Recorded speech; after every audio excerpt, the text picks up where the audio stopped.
the U.S. has hit Russia with wide-ranging sanctions over what President Joe Biden called the beginning of a Russian invasion of Ukraine.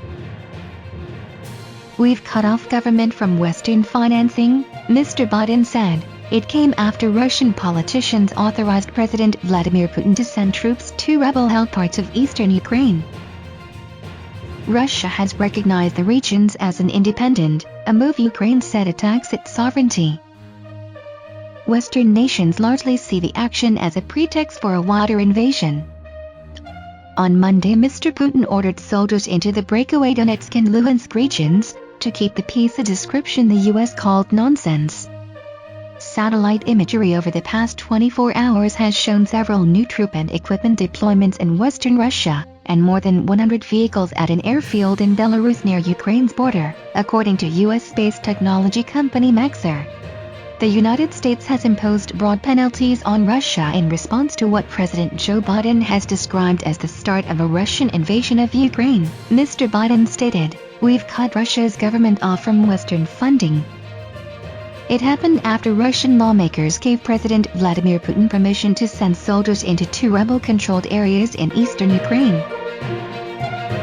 Russia has recognized the areas as independent, which Ukraine has condemned as an infringement on its sovereignty. The action is mainly seen as a pretext for a larger invasion by Western countries. Mr. Putin sent troops into the separatist Donetsk and Luhansk regions on Monday to maintain the peace, a term that the U.S. dismissed as nonsense.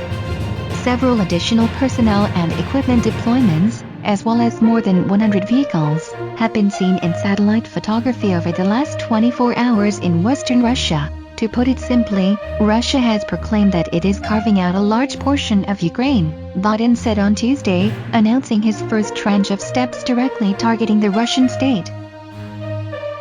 Sanctions on Russia's foreign debt are part of the package, which means the country will no longer be able to borrow money from Western financial institutions for its government finance. High-ranking Russian elites are also being targeted by the U.S. They should participate in the agony as well as the advantages of Kremlin policies, Mr. Biden added. The United States had already barred American corporations from doing business in the rebel-held Ukrainian areas of Donetsk and Luhansk, but few do. On Tuesday, the United Kingdom and the European Union imposed a slew of sanctions against Russian banks and individuals. Among the recent developments are, 27 Albanian ex-EU member states agreed on a slew of anti-Russia sanctions, aimed at the 351 members of Russia's upper house who voted to recognize Ukraine's 2 separatist regions as sovereign states. The EU's response also goes after 27 people and organizations who were involved in the decision, despite Europe's reliance on Russian gas supplies and the fact that the £10 billion, £8.3 billion, Nord Stream 2 gas pipeline is ready to start supply lines. Germany has postponed a major joint infrastructure project with Russia. None of the measures were as severe as those threatened in the event of a full-scale invasion of Ukraine, but both U.S. and European officials stated that if the situation worsened, additional action would be taken. According to a U.S. official, the U.S. is transferring troops into NATO member states Estonia, Latvia, and Lithuania, which are on or near Russia's border. The military redeployment from Italy includes 800 infantry personnel, a handful of F-35 fighter jets, and 20 attack helicopters, some of which will be sent to Afghanistan. Explainer: what sanctions has Russia been subjected to? Background: the Ukraine crisis and the Nord Stream 2 pipeline fact-checked. Vladimir Putin's speech on Ukraine diplomatic efforts to resolve the Ukraine problem have so far failed, and Russian President Vladimir Putin declared on Tuesday that the Minsk agreements, which were meant to end a years-long conflict in eastern Ukraine, do not exist. Long before yesterday's recognition of the People's Republics of Donbas, he remarked, referring to the administrative designation for the 2 eastern Ukrainian territories. And by the current Kyiv government, not by us, nor by representatives of these republics.